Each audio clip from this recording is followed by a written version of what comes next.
এই বিষয়গুলো এখন আমাদের প্রধান আমাদের গুরুত্বপূর্ণ বিষয়।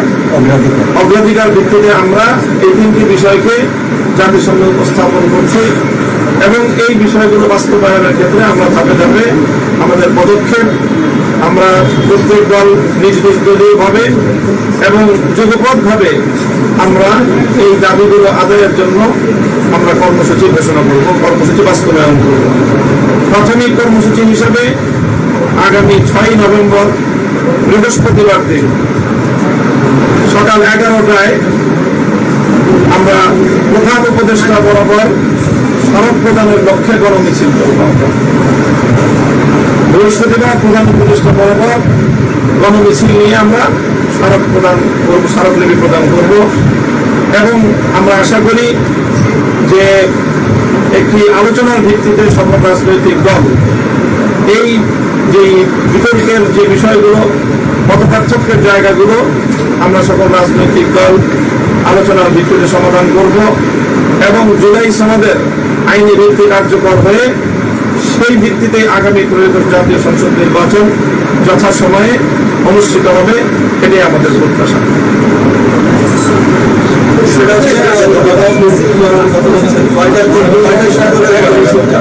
আমাদের কর্মমিছিলের সময় হলো বৃহস্পতিবার 6 নভেম্বর সকাল 11টা রাজধানীর পল্টন। বিভিন্ন রাজনৈতিক দল ভিন্ন ভিন্ন গণমিছিল করে পল্টনে এসে আমরা একীভূত হব।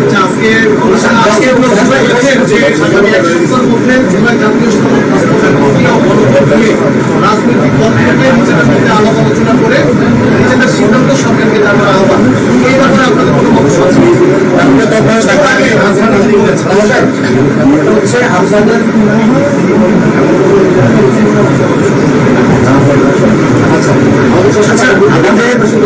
সেটা হচ্ছে আপনাদের রাজনৈতিক দলগুলোর মধ্যে যে বিভেদ, বিশেষ করে বেশিরভাগ দলগুলোর মধ্যে এটা সারা জাতি উদ্বেগ এবং আজকে এই বিষয়টা নিয়ে আপনাদের রাজনৈতিক দলগুলোর এই বিভেদের যাদের প্রধান উপদেষ্টা যে ব্রিফিং ছিল বা উপদেষ্টাদের সেখানে এটা উদ্বেগ প্রকাশ করেছে এবং বলেছেন যে হচ্ছে আইন উপদেষ্টা সংবাদ সম্মেলনের মাধ্যমে রাজনৈতিক দলগুলো নিয়ে আগামী 1 সপ্তাহের মধ্যে বসে এই বিষয়ে তারা সিদ্ধান্ত নিবেন, তাদের সিদ্ধান্তের প্রেক্ষিতে হচ্ছে পরে সরকার সিদ্ধান্ত নেবে।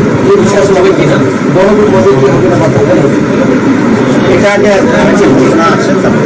আমরা আপনাদের জ্ঞানার্থে বলছি যে আমরা আন্তরিক রাজনৈতিক দলগুলো আলোচনার মাধ্যমে তারা একটা একমতের জায়গায় পৌঁছবে, আমরা সেই স্পেস রাখতে চাই এবং সেই স্পেস নিয়ে আমরা আন্তরিকতার সাথে অগ্রসর হয়ে যাচ্ছি। আমাদের পরবর্তী আগামী 11ই নভেম্বর মঙ্গলবার দিন সমাবেশের কর্মসূচি আছে। যদি এর মধ্যে আমাদের এই দাবিগুলোর বিষয়ে যদি সন্তোষজনক কোনো অবস্থান গ্রহণ করা না হয়, অগ্রগতি না হয়, তাহলে সেই ক্ষেত্রে আমরা 11ই নভেম্বর রাজধানীতে সমাবেশ করবো ইনশাআল্লাহ। আচ্ছা, আপনি তিনটি বিষয় বলেছেন, এক হলো জুলাই সনদের আদেশ জারি, হলো পৃথকভাবে গণভোট, আর তৃতীয় হলো আরপিও যা সংশোধন হয়েছে এটি পুরো একেবারে আপনাদের দাবি তো 5টা, আপনারা কি বাকি 3টা দাবি থেকে নমনীয় অবস্থানে আসছেন? না, আমরা আমাদের সকল দাবিগুলি বহাল আছে। আমাদের এই দাবিগুলো আমাদের ওই 5 দফার মধ্যে অন্তর্ভুক্ত। সেখানে লেভেল প্লেইং ফিল্ড তৈরি করার জন্য আমরা মনে করি আরপিও সংশোধন,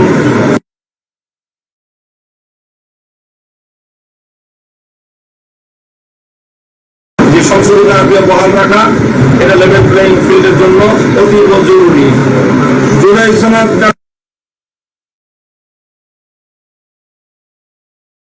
করার জন্য আদেশ জারি, অনতিবিলম্বে আদেশ জারি করা এবং জুলাই বাস্তবায়িত হয়, তাহলে উচ্চপক্ষে পিয়ার পদ্ধতির বিধি কার্যকর হচ্ছে। কাজে আমরা মনে করি যে আমাদের 5টি দফাই মূলত এই আমাদের 3 দাবির মধ্যে এটা অন্তর্ভুক্ত রয়েছে।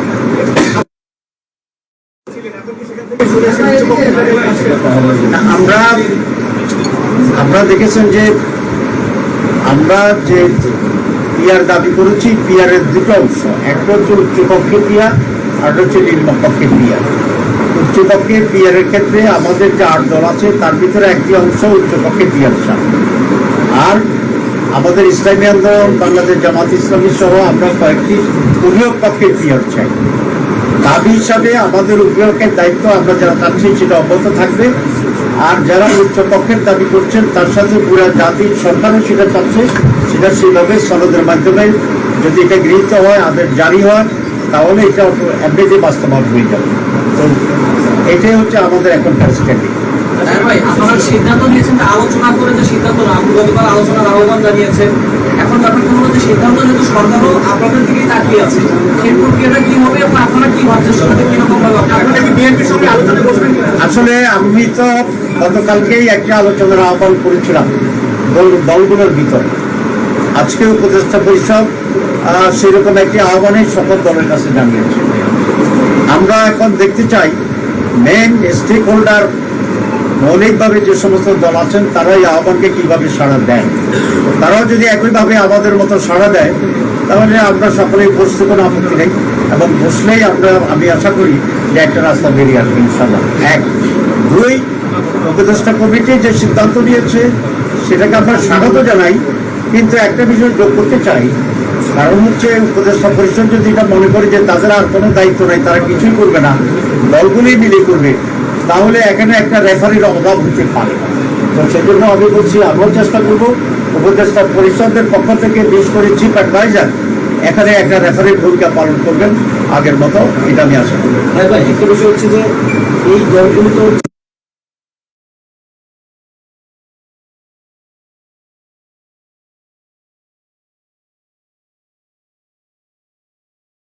একমত হয়েছে একটি দল, এবং তারা বলেন যে তারাও আলোচনায় এসে একসাথে টেবিলে এটা সলিউশনের একটা উদ্যোগ নেবে। আমি মনে করি জটিলতাটা কমে যাবে এবং সেটাকে আমরা ওয়েলকাম। বড় প্রশ্ন আপনাদের ডিসকাস আছে, নির্বাচনের আগে হতে বলছেন আপনারা এখান থেকে সরবেন কিনা, বিএনপি সরবে না তাদের থেকে? আমরা কোথায় শুনবো? কারণ হচ্ছে জুলাই সনদ যদি বাস্তবায়ন না হয় তাহলে গণভোট পরে হলেও তো কোনো লাভ নাই, আগেও কোনো লাভ নাই। সনদটাই হচ্ছে আমাদের মূল। তো সনদের জন্য গণভোট অপরিহার্য, এবং এটা আলাদা হইলেই জনমতকে এখানে যাচাই করা যাবে। যদি একসাথে করার যে ষড়যন্ত্রটা বা একটা কৌশল, সেটা হলে আপনারা দেখবেন যে ওই দিন আনা ভোটের ব্যাপারে কোনো কারো মনোযোগ থাকবে না। কারোর মনোযোগ থাকবে দানের শীষ, কারো মনোযোগ থাকবে হাত পাকা, কারো মনোযোগ থাকবে তার নিজস্ব দল। কারণ সেদিন একটা ভোটও তার জন্য গুরুত্বপূর্ণ। তো দেখা যাবে আমরা মার্কা নিয়ে আসি, আমাদের দল নিয়ে আসি, গণভোট সেখানে কোনো গুরুত্ব পাবে না। তখন তারা বলবে যে মানুষ তো এটা চায় নাই, সুতরাং গণভোটটা ঢুকে পারবে না। এরকম একটা কৌশল আমরা আশঙ্কা করি। গণভোট বিষয়ে না ভোটের একটা ক্যাম্পেইন শুরু হয়ে গেছে, যেটা আসলে জুলাই পরবর্তী বাংলাদেশে আমরা কোনোভাবেই এই ধরনের অনাকাঙ্ক্ষিত পরিস্থিতি দেখতে চাই না। আচ্ছা, একটা সম্পূর্ণ প্রশ্ন, আজকে বলছেন পৃথকভাবে গণভোট চান, আপনারা কি নভেম্বর থেকে ফিরে এসেছেন? না, আমরা কখনো নভেম্বরের কথা বলি নাই। আমরা স্বাভাবিকভাবে বলি যে নভেম্বরের মধ্যেই হওয়াটা যুক্তিসম্মত এবং এটা সুইটেবল সময়। যদি প্রয়োজনের ক্ষেত্রে আয়োজনের সুবিধার্থে নির্বাচন কমিশন, অন্তর্বর্তীকালীন সরকার এদিক সেদিক করে, আমাদের এখানে ফোকাস নভেম্বর না, আমাদের এখানে ফোকাস হলো জাতীয় নির্বাচনের আগে পৃথকভাবে গণভোট করতে হবে। Thank you very much.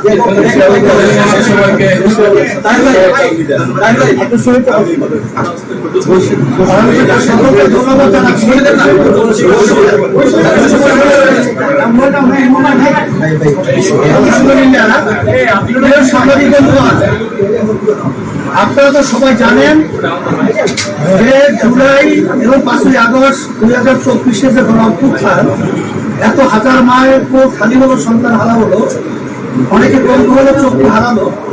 আমাদের একটা আশা আকাঙ্ক্ষা নিয়েই কিন্তু আমরা মাঠে ছিলাম।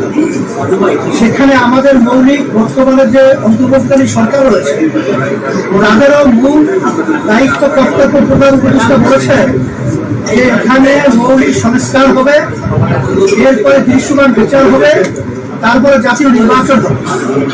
এইটা করতে গিয়ে ঐক্যবদ্ধ কমিশন তৈরি হয়, সেখানে সব দল ওখানে আলোচনার মাসব্যাপী করে, সেই মাসব্যাপী করার পরে একটা জুলাই সনদ তৈরি হয়েছে। এখন আমরা যে নির্বাচনটা করতে যাচ্ছি ফেব্রুয়ারিতে, এটাও কিন্তু আইনি বৈধতা পাবে, কিন্তু জুলাই সনদের উপরে, আইনি ভিত্তির উপরেই ভিত্তি করবে। সেখানে জুলাই সনদটা যদি আইনে ভিত্তি না পায়, সেখানে নির্বাচনও কিন্তু বৈধতা থাকবে না এবং অন্যান্য সরকার কিন্তু বৈধতা থাকবে না। আর আমাদের সরকারের বর্তমান যদি সংবিধান এটা বহল থাকে, তাহলে নিয়ম অনুযায়ী 29 সাল পর্যন্ত তো আওয়ামী লীগ এখন পর্যন্ত ক্ষমতায়। এখানে আমাদের মূল গুরুত্বপূর্ণ বিষয় হলো জুলাই সনদের আইনে ভিত্তি পাওয়া। তাই সেখানে যদি ঐক্যমত্য কমিশন সেখানে জুলাই সনদের আইনি ভিত্তির ব্যাপারে আমরা ঐক্যমত পোষণ করেছি, বিএনপি সহ সবাই, যে গণভোটের মাধ্যমে এটা আইনি ভিত্তি দেওয়া, সেখানে সময়কাল নিয়ে সেখানে বিবাদ তৈরি হয়েছে। আমরা চাইতেছি এটার গুরুত্ব আলাদা হওয়া উচিত। এই জন্য আগে যদি গণভোট হয়, আইনে ভিত্তি হয়, তারপর জাতীয় নির্বাচন তার ভিত্তিতে হয়, তাহলে সেখানে কোনো প্রশ্ন থাকে না। সেখানে বিএনপি যে বলছে একই দিনে গণভোট এবং সেখানে জাতীয় নির্বাচন, তাহের ভাই বলেছেন, মামুন ভাই বলেছেন যে আসলে সেখানে ওইটার গুরুত্ব থাকে না।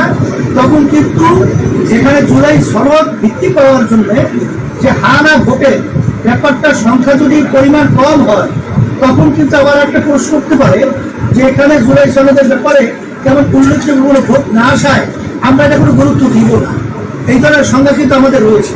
এখানে এনসিপি সহ অন্যান্য আদার্স যে দল রয়েছে, আমরা সবাই তো জুলাই সনদে বিএনপি সহ আমরা সবাই তো মাঠে ছিলাম যে আমাদের দেশ সুন্দর গড়ার ব্যাপারে। তারা কেন এই ব্যাপারটাকে গরিবসী করছে, এটা কিন্তু আমাদের বুঝে আসেও না, এটা আমাদের বুঝে ধরেও না। এখন তারা কি কোথা থেকে এই চিত্রের মাধ্যমে এটা বলছে, এটা আমরা বুঝছি না। এখানে খরচের কথা বলছে এবং এরকম নজির কোনো তামাম দুনিয়ার মধ্যেও নাই যে একই দিনে কোনো একটা বাংলাদেশে তো আমাদের গণভোট হয়েছে, সেখানে কি জাতীয় নির্বাচনের সাথে একটা যুক্ত হয়ে কোনো গণভোট হয়েছে, ইতিহাস করে। এখন আপনারা যে বলছেন যে আপনাদের রাজনৈতিক দলের ভিতরে অনৈক্যের কারণে জাতি হতাশ এবং সবাই হতাশ, বাস্তবতা তাই। আসলে আমরা একটু চাইছিলাম না, আমরা যারা নাকি জুলাই এবং আগস্টের গণ অভ্যুত্থানে যারা আমরা মাঠে ছিলাম, আমরা সবাই একত্রিত হয়ে আজকে ধন্যবাদ জানাই আমরা যে আজকের যে অন্তর্বর্তীকালীন সরকারের প্রধান যে বক্তব্য রেখেছেন, তিনি যে বলেছেন যে আপনার রাজনৈতিক দলরা বসে এক সপ্তাহের মধ্যে আপনারা সিদ্ধান্ত নেবেন। আমি বিএনপি সহ সমস্ত রাজনৈতিক দলকে, বিশেষ করে জুলাই অভ্যুত্থানে যারা আমরা মাঠে ছিলাম, আমরা সবাই একত্রিত হয়ে বসবো। এটা আমি সকলকে আহ্বান জানাচ্ছি, আমরা একত্রিত বসে এই সমস্যাটি সমাধান করার জন্য আমি এটা সকলকে আমি উদাত্ত আহ্বান জানাচ্ছি, দেশের সুন্দর এবং জনগণের কল্যাণের জন্য। এটা আপনাদের সাংবাদিক ভাই বন্ধুদেরকে বলবো, আপনাদের সহযোগিতা আমরা কামনা করছি। কিন্তু আমরা এই রক্ত এবং এই মায়ের পর হারা সন্তানগুলো এবং চোখকে হারানো, পঙ্গু হওয়া, এইটা আমরা বৃথা হতে দেব না। এবং জুলাই সনদকে আমাদের আইনি ভিত্তি এটা আমাদের নিশ্চিত হতে হবে। তারপরে আমাদের নির্বাচন বলে যাই বলে, এটা আমাদের জন্য কোনো ফ্যাক্ট। আলহামদুলিল্লাহ, আপনাদের সঙ্গে